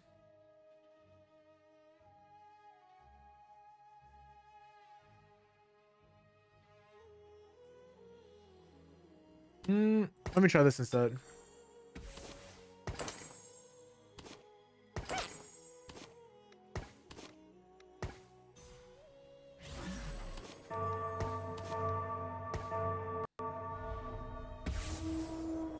I am broke.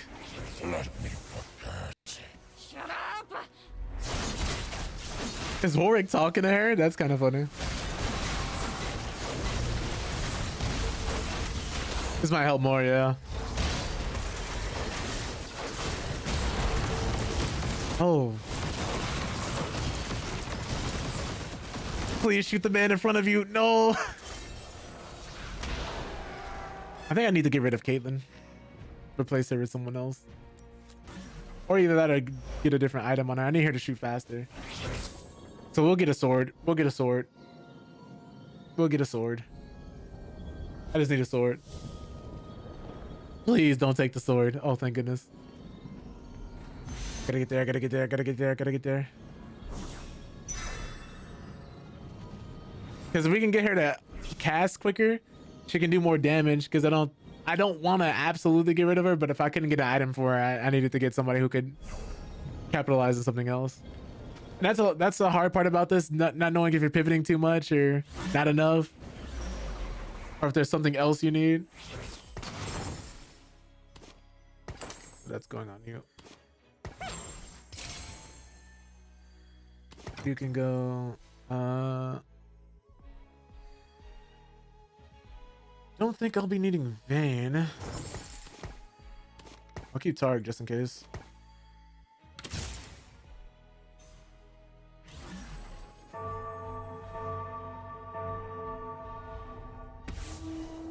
I'm kind of like trying to figure out what I'm doing as I'm doing it.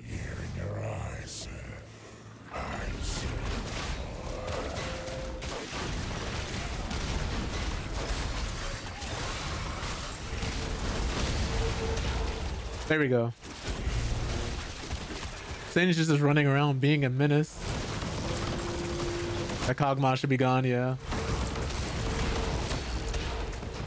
Look at how fast she's shooting. I might run Zon more often. It just looks so fun.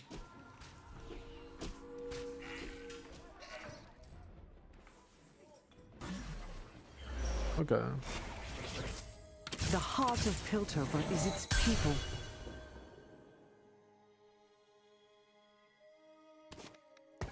Maybe I'll put like just Mundo at the front here.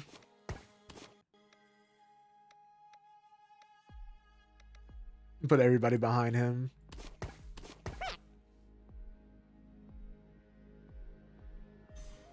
Or actually, maybe I'll put these two at the front and then leave Singe somewhere here in the back. I need to figure out where to put these guys. I have no idea where they're supposed to go. There's, huh?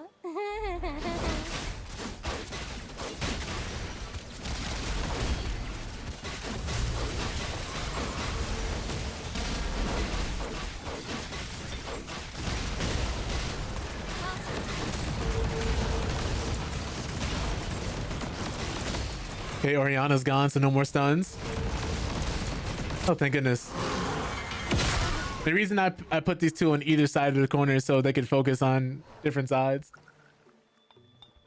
So like Caitlyn on the right, so she can maybe catch her ADCs in the corner on the right side. Because you can't pick and choose who you want people to target, so your best bet is to position them in a way where you think they're gonna hit somebody. Let me not roll again. There's no need for me to roll in this round.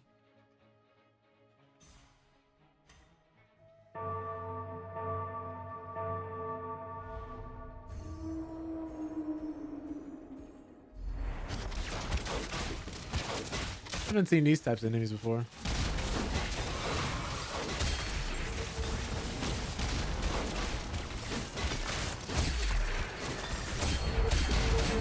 Looks like I can go. Oh, that's fine.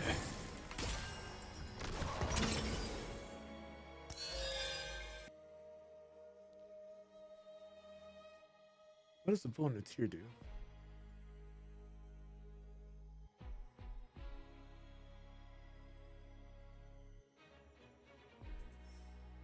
One on Giant's belt. She need the last whisper? Yeah.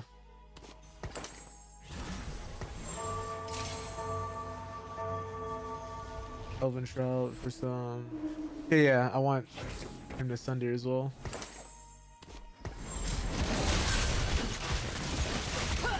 I should put him closer to the middle.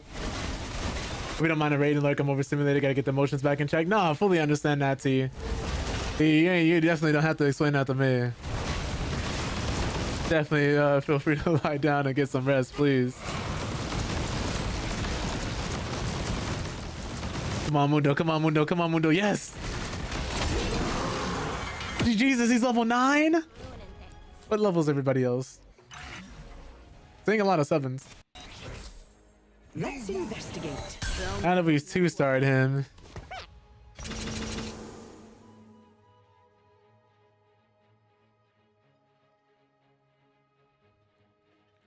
You're level 7, you're level 6, you're level 6, you're level 7. I'm 7. That person's 9, who we just beat, luckily. Hey, hey.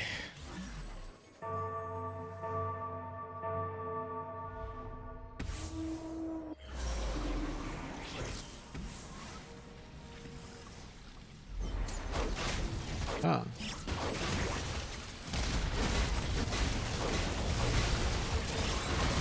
We had a slow start, but we're having better success now.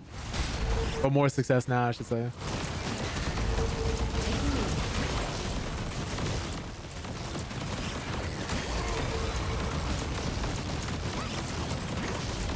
Warwick and Dr. Mundo are doing all the work. They're very tanky. Thorn is free.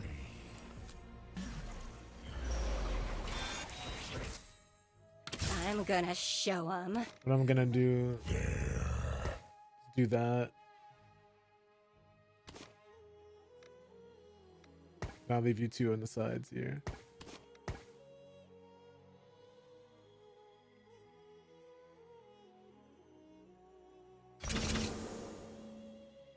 Alright, let me stop buying that. Trying to figure out how to do this.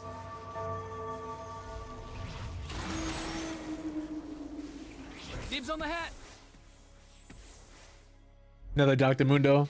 He have a 2-star? Yeah, he is 2-star as well. He has Warmogs though. Oh yeah, we're sundering him too, so he has less armor. Warwick is gone. He can't tank all that.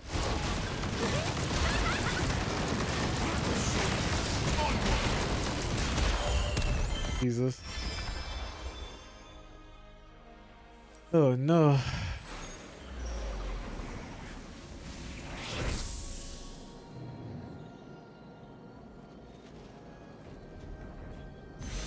I want to grab another Wage Blade.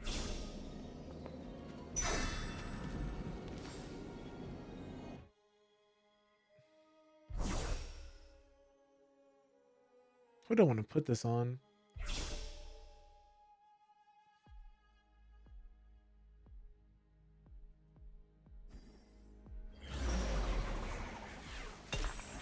Yeah. No worry, me, doctor. Okay, so I'm gonna do something probably a little dumb.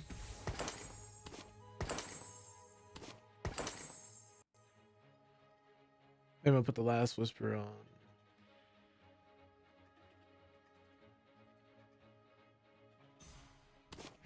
Caitlin.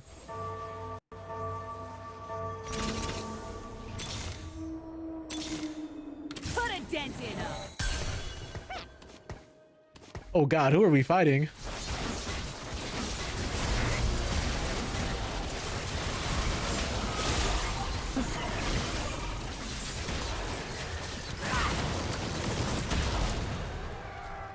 Oh, we almost did not make it out of that. Definitely need some more practice. That's the thing about this too, is that this game doesn't have a tutorial on the PC version, but on a mobile version it does. And even then it doesn't really tell you much. We're gonna put you there. And then we're gonna have you on the left.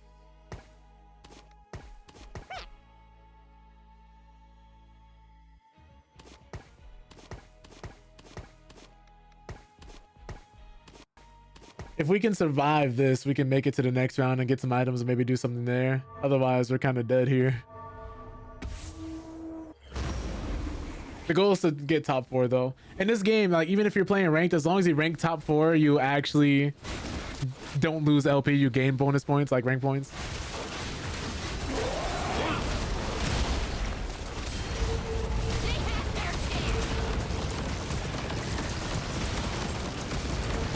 Oh, he's dead.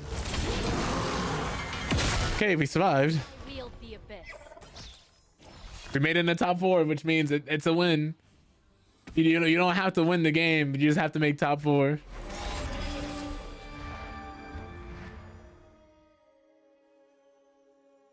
How did I get Kaiser?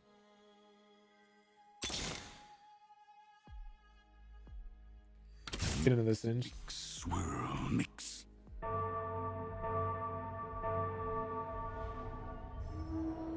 I also keep forgetting this is not the round you should roll on.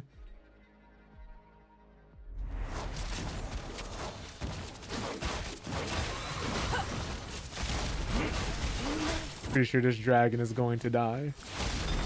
Get rid of him. The killing stops when Thorn is free. We need this for the front line.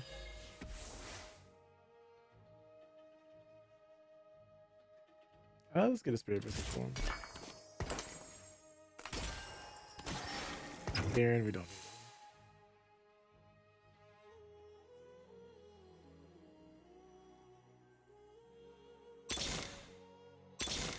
Nothing. Okay.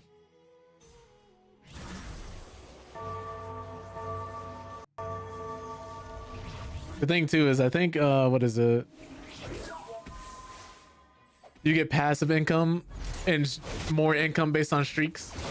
So like if you're on a win streak, you get more money. If you're on a loss streak, you get more money.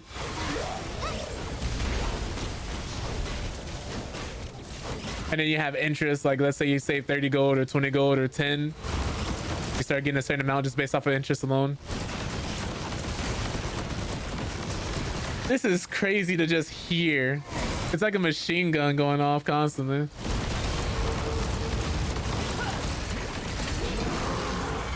I don't know how we made it. That's top 3. That is top 3.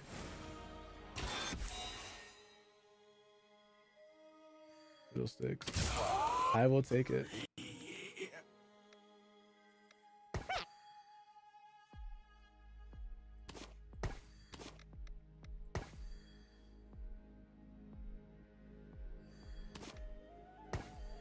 Let's put you right here.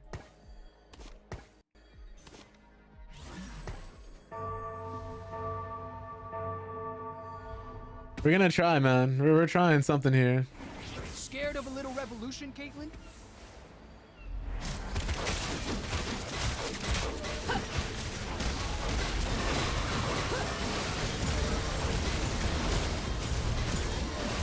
So we need Mundo to live. He's dead. That's our tankiest man gone. Probably should have put a Dragon's Claw on him. Oh, we top 3'd in a game where I thought I was gonna be out at number 7, so that's big.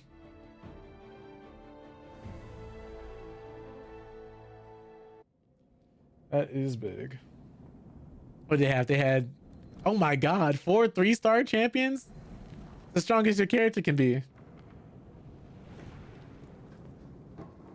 Yeah, I don't think I had a single 3-star, and I had a lot of 1-stars.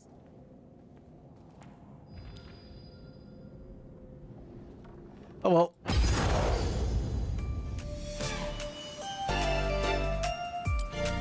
Oh my god.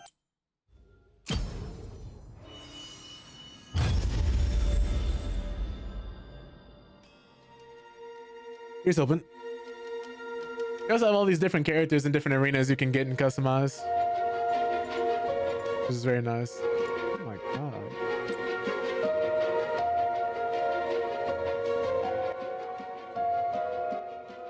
That's so loud.